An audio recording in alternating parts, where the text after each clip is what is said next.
The first person presenting today will be Janie Burns with the Treasure Valley Food Coalition. So I'd like to welcome Janie.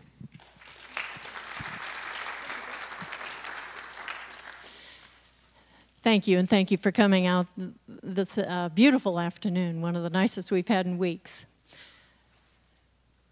I want to ask the question, what's for dinner in 2020? It's because if the next 10 years are anything like the next 10 years, we really don't have any idea of what 2020 will look like. Remember, 10 years ago, there was no 9/11, no wars in the Middle East, for us at least, and no economic meltdown.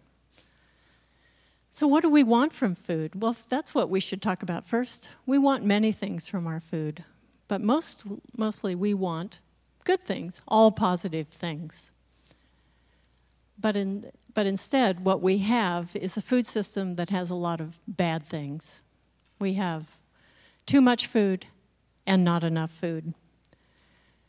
We have a lot of miles on our food. A lot of fossil fuel goes into transporting our food. And we also eat pretty poorly.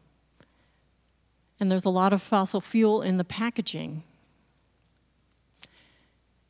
This is how we use our land and our water assets. You're laughing at someone's house, I'm sure you are. And this is how we raise our livestock, the meat that we eat. This is how we grow our food. Again, a lot of fossil fuel in the pesticides, and the herbicides, and the fertilizer. Our industrial processes have become out of the human scale, again, using a lot of fossil fuel. And surprisingly, a lot of the money that we spend on food is spent on food that's not grown here. Indeed, 95% of the food we eat, and maybe as much as 98% of the food we eat, is grown somewhere else, when in fact this state of Idaho could produce a lot of it. So what if we were to increase the amount of locally grown food that we eat from 5% today to 20% in 2020? So that might mean that more of our fruits and vegetables will come from homes and gardens. It might come from locally diversified farms, from community gardens. Those culverts on the right are right here in Boise at Forstel, a marketing firm in the Linen District. Might come from jails and prisons where we not only produce food, but we also provide re-entry training for those in jail. From public spaces. We could use our public lands perhaps a bit better. And why not use our streets? Instead of planting lawns and ornamentals, let's plant food and fruit trees. Let's use our roofs to grow food. And let's have food grown in our schools. The one on the left is actually the Council Idaho school orchard that they've just put in. And for those of you with an artistic bent, perhaps food in some interesting and new places, including the Treasure Valley Light Rail mobile garden. So as we commute from Boise to Caldwell, we can have fresh local food. Greenhouses will produce year-round. That can be done in this climate. That's Will Allen from Growing Power Farm, a MacArthur Genius Award on the left, tending his tilapia and his greenhouse in Milwaukee. This, again, from his greenhouse. He uses an anaerobic digester to jumpstart the composting process, but that also produces heat. And so the waste heat is used to warm the water for the fish, and then you have plants that are above the fish, and the water from the fish waters the plants. A nice little cycle. And why not do this in a big box store or an abandoned warehouse? We'll have bees in lots of places, backyards, rooftops. Goats will go Googling on the Google campus in California, as they do today, and those sheep are actually in Turin, Italy, and they graze all the public spaces. We'll be eating locally grown food all year long, using some processing that we don't have at the moment, and we'll be creative about how we use our energy to produce our food.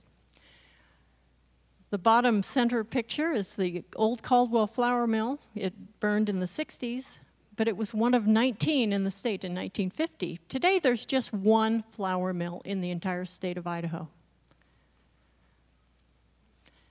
We'll be delivering our food using just a little bit of fossil fuel.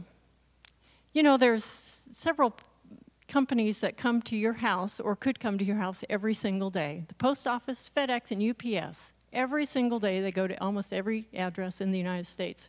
FedEx is already looking into how they can deliver local food around the country or around the neighborhood. We'll shop differently. That's from the Unpackaged Store in London, where minimal packaging is used. And we'll have farmers markets open all year round. We'll eat differently. More whole foods, cooking at home.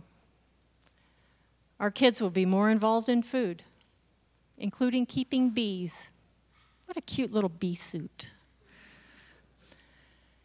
And we'll recycle our food waste, as many colleges' campuses are already, and we'll use our water more wisely. We'll give everybody the opportunity to access healthy, nutritious food, either by barter systems or alternative currencies such as the Bay Bucks of Michigan or Berkshires. We may set up time banks, but we'll make sure that everybody using their time and talents can access food. And we'll have to think outside the box. Why not a 4-day work week where we can use that extra day to raise food? How about a local stock market instead of the Chicago Board of Trade? How about the local Board of Food and Trade Food? We'll think about food in our communities differently. We have a Department of Transportation. Why not a Department of Food? There is no such thing at this moment. And we should create incentives for what we want. If you recycle food waste, you should get a credit. If you're a farmer growing for the local markets, a tax credit, or some other incentive that encourages people to do what we want. And then we should also tax the things that we don't want. We should tax soda pop. What possible food value is there in soda pop? Why not tax it and support things that we do want to support? 20% by 2020 can mean a whole lot of different things. But the bottom line is we want it to mean better health, more food security, more jobs, and a healthier economy. But there are some little things that all of us can do, and we can do it every single day. We can choose local when we're given the alternative. Choose local instead, and budget just $10 a week to buy locally grown food. Increase it when you can. That $10 really helps send a signal to local farmers that what they're doing is important.